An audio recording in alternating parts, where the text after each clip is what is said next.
Nós vamos ler dos versos 10 ao 14. Mateus 18, 10 ao 14.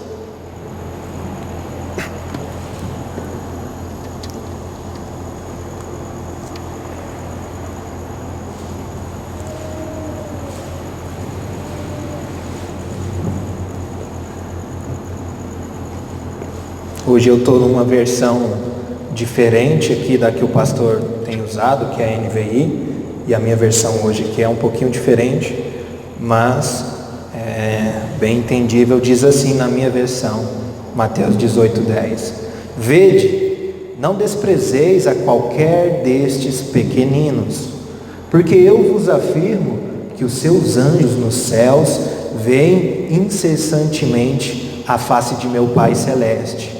Porque o Filho do Homem veio salvar o que estava perdido. Que vos parece?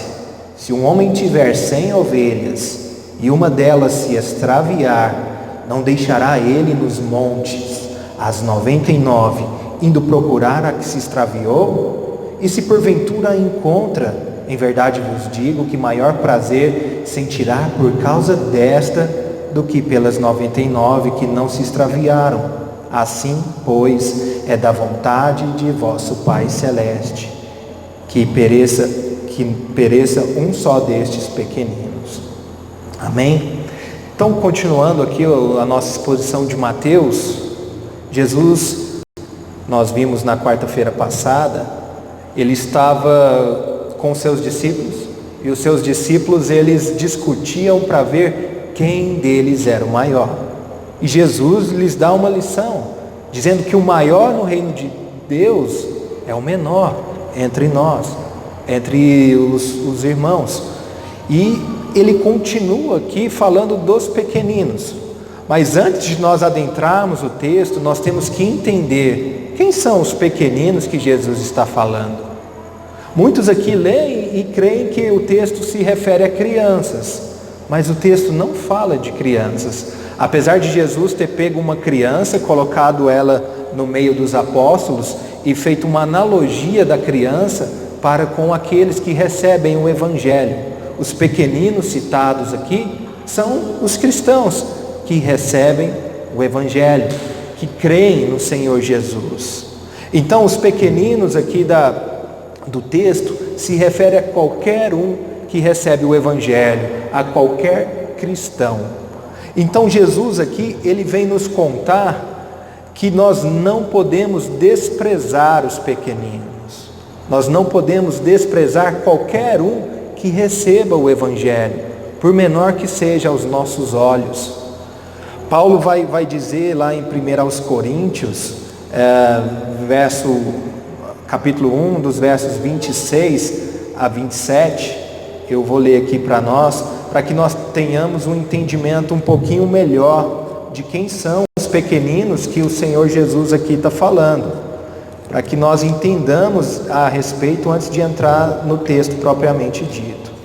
Os pequeninos aqui são os cristãos, como nós temos falado. Olha o que Paulo nos ensina em 1 Coríntios capítulo 1, dos versos 26 e 27, ele diz assim: Irmãos, reparai, pois, na vossa vocação, visto que não foram chamados muitos sábios, segundo a carne, nem muitos poderosos, nem muitos de nobre nascimento.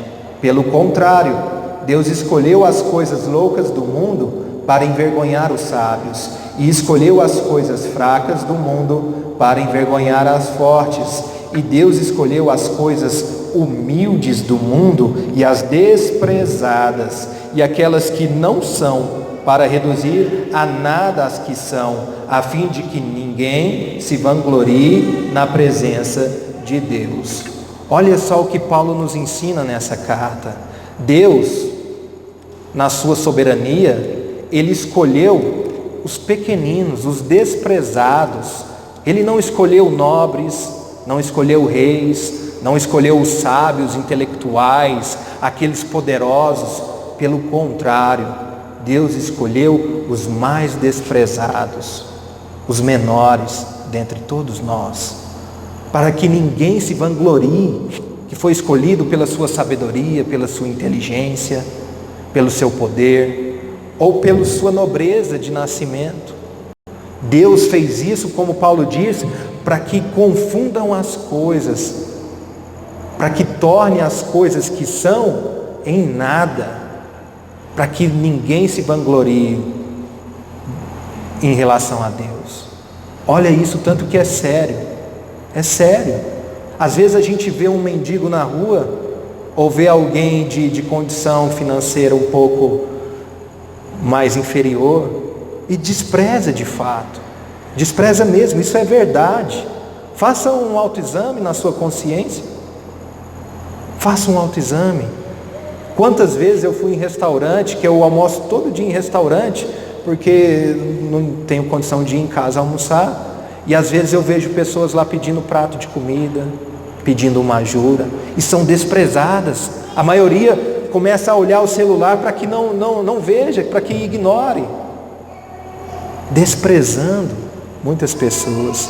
E muitas dessas, com certeza o Senhor Jesus a recebeu. E nós não devemos fazer isso. É isso que Jesus está ensinando aqui aos apóstolos. É isso que Paulo fala em Coríntios, como nós lemos. Nós não devemos, porque Deus usa as coisas desprezadas do mundo para a sua glória, para o seu poder. É como no Sermão do Monte, o Senhor Jesus vai começar o ensinamento. A primeira coisa que o Senhor Jesus diz no Sermão do Monte é: bem-aventurado os humildes de coração, porque deles é o reino dos céus. Ele começa o sermão assim, o maior sermão do Senhor Jesus, Mateus capítulos 5, 6 e 7. Ele começa dizendo que o reino dos céus é dos humildes de coração. Aquele que não for humilde no seu interior, no seu coração, na sua essência, não vai entrar no reino de Deus. É muito sério isso, muito sério. Em algumas versões vai dizer: bem-aventurado os pobres de espírito, os humildes de espírito, ou seja, aqueles que, imagina o que é um pobre, um humilde, um miserável de espírito, depende totalmente daquele que tem a vida vir e o levantar. É assim que nós devemos ser. É isso que Jesus está ensinando aqui para os apóstolos, que discutiam acerca de qual deles era o maior. Mas Jesus, que é o maior do universo, de tudo que você pensar, Ele veio para servir e não ser servido. Olha o exemplo que o próprio Cristo nos dá. Então nós não devemos desprezar os nossos semelhantes. Não devemos desprezar qualquer um que adentre aquela porta, seja pela vestimenta que ele usa, seja pelo modo de falar, seja por qualquer coisa. Não despreze. E desprezo é olhar com indiferença, é olhar para baixo, é olhar com soberba, achar que eu sou superior ao próximo ou aquele outro. Não façam isso. É isso que Jesus está nos ensinando. Vamos adentrar o texto para propriamente a gente ver algumas verdades de como Deus trata os pequeninos, como Deus trata os cristãos. Como nós já vimos, os cristãos são os pequeninos, aqueles que recebem a Cristo. Então Cristo começa dizendo no verso 10: vede, não desprezeis a qualquer destes pequeninos. Nós não devemos desprezar nenhum, a qualquer um. Então, ou seja, é um mandamento, é uma regra que Jesus impõe aos apóstolos. E ele ainda olha mais, ele fala: vede, ou seja, vejam, olhem à sua volta.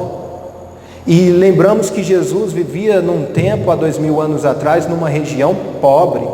A região da Galiléia, da Judéia, era uma região pobre. É como se fosse o semiárido do Nordeste. Se você olhar no Google, no YouTube, imagens da Palestina, lá é deserto, é calor, é uma região que carece. Não à toa Deus escolheu aquela região mesmo, para que o povo judeu ali glorificasse Ele, para que entendesse que tudo que vem ali é de Deus e não da própria terra. Então, é uma região pobre, e Jesus, Ele pede para os discípulos usar um dos seus sentidos. Deus nos deu tantos sentidos: visão, audição, olfato, paladar, e muitas vezes a gente usa os nossos sentidos para coisas mundanas e esquece que os sentidos que Deus nos deu é para a sua glória, é para o seu aprendizado, para o aprendizado da palavra. E Ele já começa dizendo: vejam, vede, olhem, observem, usem sua visão, veja, não desprezeis a qualquer um. É como se você sair ali na rua e olhar para as pessoas à volta. Vai ter pessoas bem vestidas, mal vestidas, pessoas que na sua concepção são feias, outras bonitas. Jesus está falando: não despreze ninguém, não despreze. E Ele vai mais além, Ele vem nos dar uma outra lição: porque eu vos afirmo que os seus anjos nos céus veem incessantemente a face de meu Pai Celeste. Os seus aqui é um pronome que se refere aos pequeninos. Então é como se Jesus estivesse falando assim: olha, vede, pois eu te afirmo, vejam, os anjos desses pequeninos, eles veem o meu Pai no céu, face a face. Jesus aqui está nos ensinando que os anjos, eles são ministros dos cristãos. Abra sua Bíblia, vamos começar a usar a Bíblia em Hebreus 1, a carta aos Hebreus, no capítulo 1, para a gente começar a aprender um pouco de como a relação acontece dos cristãos no mundo espiritual. Hebreus 1, verso 14, nós vamos ler aqui, para a gente entender um pouco mais, às vezes tirar algumas místicas que nós temos na nossa cabeça, na nossa cultura. Hebreus 1,14 diz assim: não são todos eles espíritos ministradores enviados para serviço a favor dos que hão de herdar a salvação? Aqui o autor da carta dos Hebreus está dizendo sobre os anjos, que eles são ministros enviados para serviço em favor daqueles que hão de herdar a salvação, ou seja, daqueles que receberam a Cristo. Os anjos servem os pequeninos, e Jesus ainda vem dizer que os anjos veem face a face o Pai. Imagine só, meus irmãos, o que Jesus diz lá no Sermão do Monte: bem-aventurado os limpos de coração, porque eles verão a Deus. Ou seja, Jesus nos ensina que para nós vermos a Deus, nós temos que estar o quê? Limpos de coração. Esses anjos que ministram em favor dos cristãos, veem a Deus. Logo, eles são limpos de coração. São seres santos. E nos servem. E eles veem a Deus. É como se eles fossem lá na glória e Deus falasse: ó, vai, tem um serviço assim, assim, assado, vai lá na terra fazer, executar. Assim nós vemos na Bíblia, quando Daniel orava, e lá diz que o príncipe da Pérsia, que é uma potestade, impediu o anjo de vir dar o recado a Daniel. Esse anjo voltou e depois veio o arcanjo Miguel para batalhar com os anjos. São ministros dos filhos de Deus, daqueles que hão de herdar o reino, e eles servem os pequeninos, servem, eles estão a serviço de Deus. Mas, meus irmãos, eu quero que vocês não se enganem, esse texto não diz nada sobre anjo da guarda. Aquela ideia mística que nós tínhamos quando criança, que cada um tem o seu anjinho da guarda, isso não é bíblico. Os anjos aqui, eles ministram em favor dos cristãos, mas é Deus que os manda. Lembra lá em Jó, quando Jó capítulo 1 vai dizer que os filhos de Deus vieram a se apresentar ao Senhor, e aí vai falar que veio também com ele Satanás, ou seja, ali são os ministros de Deus, eles se apresentam ao Senhor, são ministros. O que é um ministro no governo, por exemplo? Vamos dizer, tem um presidente, tem os seus ministros, eles servem presidente. Vamos dizer assim, estão ali para servir o presidente. O presidente os reúne e fala: você, ministro de tal área, vai fazer isso e isso. Você... É assim com os anjos. E eles fazem isso pelos pequeninos. Então, muitas vezes nós podemos desprezar alguém que o próprio Deus mandou um anjo para servir. Então, olha a relação espiritual que a gente aprende nesse texto. Jesus diz que os anjos servem os pequeninos. No verso 11, Jesus prossegue: porque o Filho do Homem veio salvar o que estava perdido. Agora Jesus vai colocar a relação dele próprio, Cristo, para com os pequeninos.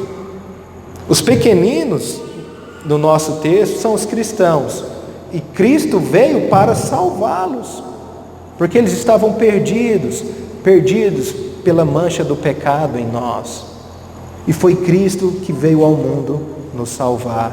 É como se Cristo estivesse dizendo: fui eu que salvei o pequenino, fui eu que salvo, sou eu que salvo o pequenino. Por que você vai desprezar alguém que eu, com o meu sangue, com a minha obra, comprei para mim? Você vai desprezar isso? Porque o Filho do Homem veio para salvar o que estava perdido. E aí ele vai propor uma parábola. Eu acho que todo mundo conhece bem, existem canções sobre ela, a parábola da ovelha perdida. E se a gente prestar atenção nessa parábola, nós vamos ver o quão lindo é a graça de Deus. O quanto é a graça de Deus. E nós vamos entender, por essa parábola pequenina, como Deus age para salvar os seus. Vamos lá, está nos versos 12 e 13, diz assim: que vos parece, se um homem tiver 100 ovelhas, e uma delas se extraviar, ou seja, se perder, não deixará ele nos montes as 99, indo procurar a que se extraviou? E porventura a encontra. Em verdade vos digo que maior prazer sentirá por causa desta, do que pelas 99 que não se extraviaram. Olha só a analogia que Jesus usa para falar a relação dele com os pequeninos, com os cristãos. Ele usa um pastor de ovelhas que tinha 100 ovelhas, e ao pastorear essas ovelhas, uma delas se extraviou, se perdeu. O pastor não sabe onde está essa ovelha. E aí o que o pastor aqui da analogia de Cristo faz? Ele vai, deixa as 99 em um lugar seguro, porque ele também ama as 99, e ele não quer perder nenhuma delas. E aliás, ele não perde, Jesus não perde ninguém que ele comprou. Isso é bíblico. Então ele vai lá e deixa as 99 em um lugar seguro. E vai fazer o quê? Vai procurar que se perdeu. Ele vai atrás. Mas quem vai atrás? O pastor. Quem é o pastor da nossa parábola? O próprio Filho do Homem que ele está falando, que veio para o que estava perdido, que é o próprio Jesus. Então nós começamos a entender aqui como a graça funciona. Nós, cristãos, os pequeninos, somos ou éramos as ovelhas perdidas de Cristo. E Cristo é que veio nos buscar. E aí eu começo a entender aqui como Deus age na salvação. Através da pregação, o Senhor vem e nos busca, nos convence do pecado, da justiça e do juízo. Não é o homem que foi atrás, não foi a ovelha que foi atrás do pastor, foi o pastor que deixou tudo e foi procurar a sua ovelha perdida. É assim com Cristo, é assim, Ele vai. Aliás, Ele veio já pagou, já consumou. Então, meus irmãos, aquela questão de pessoas que dizem: hoje eu estou salvo, aí eu pequei amanhã de manhã, vamos dizer que eu acordei de mau humor, já xinguei logo minha esposa e fui trabalhar, aí eu perdi a minha salvação. Aí de noite eu fui lá e me arrependi, aí eu fui salvo de novo. Aí no outro dia eu fui e cometi outro pecado, porque o pecado, enquanto nós vivemos, está em nós. Aí eu perco de novo. Não é assim que funciona. É Deus que vem e nos busca e nos resgata como ovelhas perdidas que somos. É Ele que vem. Lá em João, o Senhor Jesus vai dizer assim, ó: as minhas ovelhas conhecem a minha voz. Elas conhecem e me seguem, porque são as minhas ovelhas. E Ele diz mais: todo aquele que o Pai me dá, esse virá a mim. E aquele que vem a mim, de maneira nenhuma o lançarei fora. Porque é Ele, depende dEle, é dEle, foi o sacrifício dEle, não o meu, não o seu. Nós somos ovelhas, pequeninos. Lembre-se que para isso nós temos que ser humildes e entender que não depende de mim. Ou seja, devemos ser pobres de espírito. Não depende de mim, depende da misericórdia dEle, depende do alcance dEle, dependeu da obra dEle, do sangue dEle, da cruz que Ele morreu, não nós.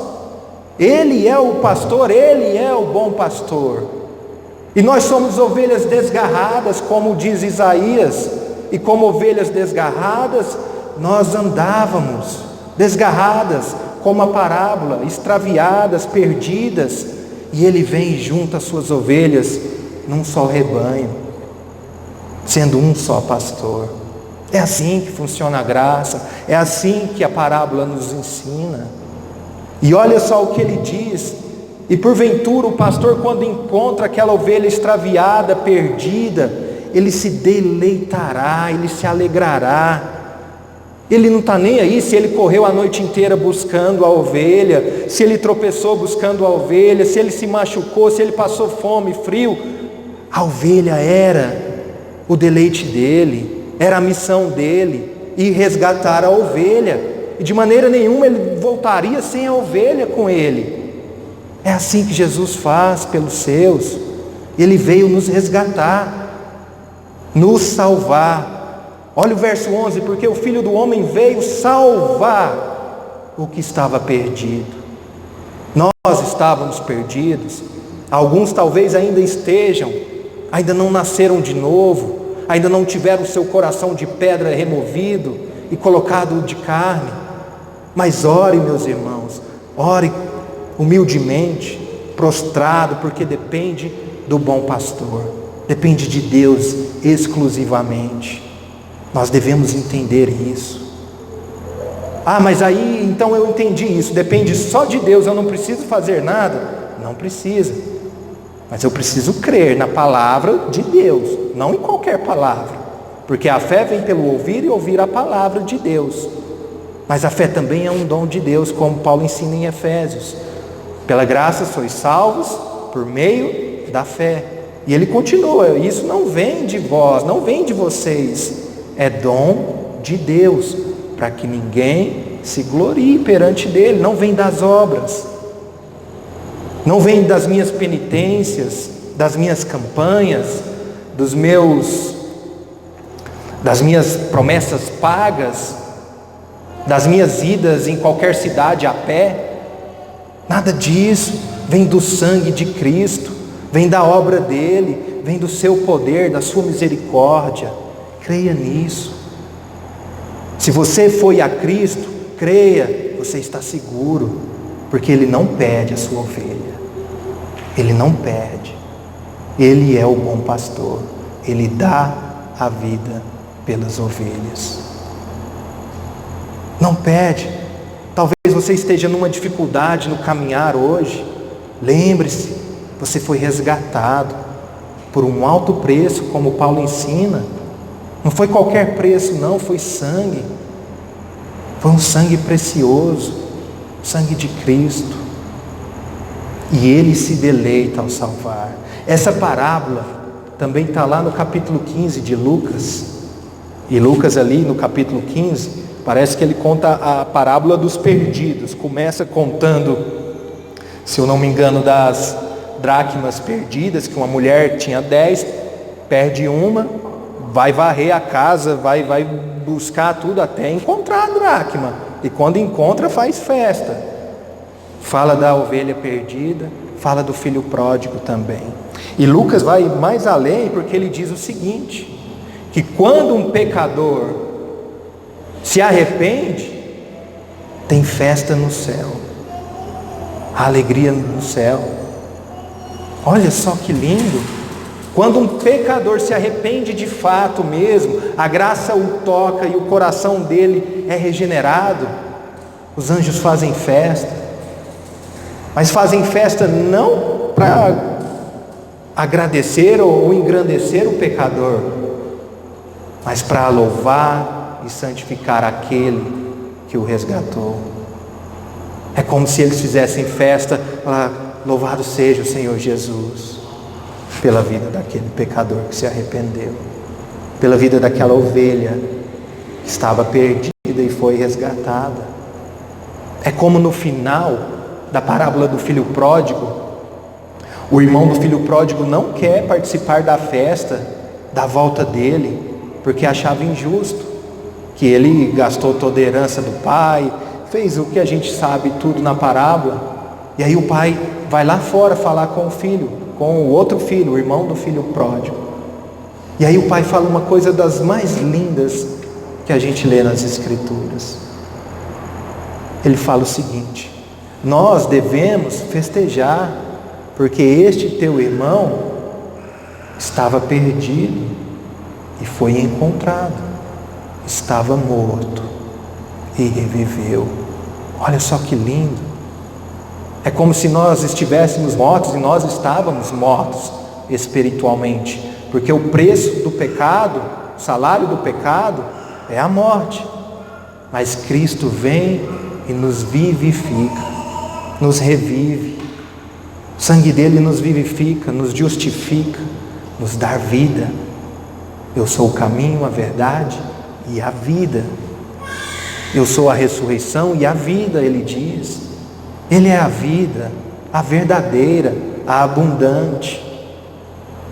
Meus irmãos, olha só o que Jesus está nos ensinando aqui, e vamos ter uma comparação com os nossos dias atuais. Jesus diz que não desprezeis os pequeninos. Nós lemos lá em 1 Coríntios que Paulo diz que Deus não escolheu os nobres, os ricos, os intelectuais. Isso também não quer dizer que não é que alguém que tenha posses ou bens ou qualquer outra coisa não possa ser salvo, e nem porque a pessoa é pobre que ela é salva também. Não é isso que o texto diz. Lá Paulo nos ensina que Deus, ele escolhe isso, a maioria das pessoas, nesse nível de pobreza, vamos dizer assim, de humildade, para que se confunda as sábias e glorifique o seu próprio nome. Mas vamos parar hoje e ver como é as pessoas que buscam as igrejas, buscam a Deus. No estudo bíblico de sábado a gente estava discutindo isso. As pessoas vêm para a igreja, e isso eu vejo em diversos lugares, achando que Deus vai lhes prosperar financeiramente, achando que Deus vai lhes dar bons empregos, boas casas, um bom casamento. Eu quero casar, então vai na igreja, como se a igreja fosse... Não é assim, não é, gente? Vamos ser sinceros, vamos olhar com olhos críticos de fato para isso, para o evangelho que é pregado hoje. Venha para a igreja, faz aí uma campanha, você vai ver, as portas vão se abrir, como se das portas de Deus saísse cartas de recomendação de empresas, ou saíssem sei lá, aqueles aplicativos de relacionamento, o seu par perfeito é esse e tal. Não, meus irmãos, Paulo está dizendo totalmente o contrário lá. Deus usou outras coisas. É claro que Deus quer coisas boas para nós, como o Senhor Jesus nos ensina, e Ele fala: olha, vocês que são maus, não desejam boas coisas para os seus filhos? Desejam. Imagina o Pai Celestial, será que Ele não quer então coisas boas para os seus filhos? Claro que quer, mas nós temos que entender o que é bom que Deus está querendo. Emprego é bom? Claro, é essencial, mas eu estava até no estudo, meu pai tem 80 anos, e ele vem nos estudos, aí digamos que Deus quer nos dar emprego. E para o meu pai que não trabalha mais, que já aposentou, Deus então não tem nada para ele. Aí não, então Deus quer dar um casamento. Ele é viúvo, 80 anos, será que é isso que Deus quer dar para ele? Então por isso que quando mais velhos a gente fica, mais perto de Deus os nossos pensamentos estão, porque mais próximo do fim dessa vida a gente fica, e a gente vai meditando. É o que Salomão, já velho, em Eclesiastes escreve, que tudo é vaidade. O trabalho, as namoradas, o dia a dia. Por quê? Porque tudo passa, mas a palavra de Deus não. Deus é eterno. E o que Deus quer de fato para nós? Eternidade, vida em abundância. O que é vida em abundância? Vida eterna. E a vida eterna só é tida crendo na obra do Senhor Jesus. É pela graça dele, não tem outro caminho. Ele diz, eu sou o caminho. O caminho, não é um caminho, é o. Então, meus irmãos, a gente tem que começar a entender a Bíblia, a palavra de Deus, com um crivo mais, de fato, crítico mesmo, olhando para o mundo à nossa volta, olhando de fato para a nossa vida, examinando. É como Paulo ensina, examinai-vos a vós mesmos. Qual foi a última vez que você fez uma autoavaliação? Uma avaliação verdadeira de consciência, de atitude, sobre a palavra de Deus. Então a gente tem que começar a entender isso. Para finalizar aqui o nosso texto, Jesus termina então dizendo que o pastor, quando acha a ovelha, ele tem maior prazer, mas não é porque as outras 99 não lhes dão alegria, mas porque naquele exato momento a alegria dele estava voltada àquela ovelha. Então ele usa os pequeninos como essa ovelha perdida. Tudo bem que eu estou dentre as 99, seguro, salvo, amém, graças a Deus, mas tem ovelhas ainda desgarradas neste mundo. E quando essas ovelhinhas são resgatadas pela fé, tem alegria, o Senhor Jesus se deleita nisso, porque é a obra do seu trabalho. É como Isaías lá no capítulo 53 diz que ele verá a obra do seu trabalho e se alegrará. As ovelhas resgatadas é a obra do trabalho de Cristo. E para finalizar, o Senhor Jesus no verso 14 diz: assim pois, não é da vontade de vosso Pai Celeste que pereça um só destes pequeninos. Olha só, para completar o que nós falávamos sobre a graça, não é da vontade de Deus que nenhum perca. Agora eu pergunto a vocês, a vontade de Deus, ela é feita ou não é feita? Ou Deus é um homem que deseja, mas não tem o que quer? Não. É como lá em Jó, capítulo 42, Jó, entendendo a Deus, vendo a sua grandeza, ele diz: bem sei que tudo podes, e nenhum dos teus planos pode ser frustrado. Olha o que Jó está dizendo: nenhum dos planos de Deus pode ser frustrado. Plano, vontade, desígnio, tudo isso a gente pode pegar como a vontade de Deus. E Jesus diz assim: pois não é da vontade de vosso Pai Celeste que pereça um só destes pequeninos. Meus irmãos, isso é muito lindo. A gente tem que pegar a verdade do texto, e se eu tenho a convicção de que eu sou um pecador miserável, que sem o Senhor Jesus eu estou perdido eternamente, mas que eu confiei plenamente, não em mim, mas na obra dele, falei: Senhor Jesus, eu confio em você para me salvar, não em mim, não no que eu faço, porque eu peco, mas eu confio no Senhor, porque o Senhor já pagou o preço, já consumou. Se eu creio plenamente nisso, meus irmãos, acabou, você está salvo. Você pode atravessar a rua e acontecer alguma coisa, você vai estar na glória do Pai. Creia, olha só o que Deus está falando. Não é da sua vontade que nenhum, não é um ou dois, não, é nenhum se perca. E a vontade de Deus é cumprida. Isso a Bíblia me garante. Jesus, ao ensinar a oração do Pai Nosso, ele ensina: seja feita a sua vontade. Seja, é um verbo ser no imperativo, seja feita. Não é assim, talvez seja feita a tua vontade, pode ser que seja feita a tua. Não, é seja feita. Essa é a oração de Jesus. Lembra Jesus no Getsemane, se agonizando pela hora da cruz, os pecados de todos os cristãos em cima dele ali, ele suando sangue, ora 3 vezes ao Pai: Pai, se possível for, afaste de mim esse cálice, mas que não seja feita a minha vontade, mas a tua. E Jesus foi para a cruz e consumou, porque era a vontade de Deus.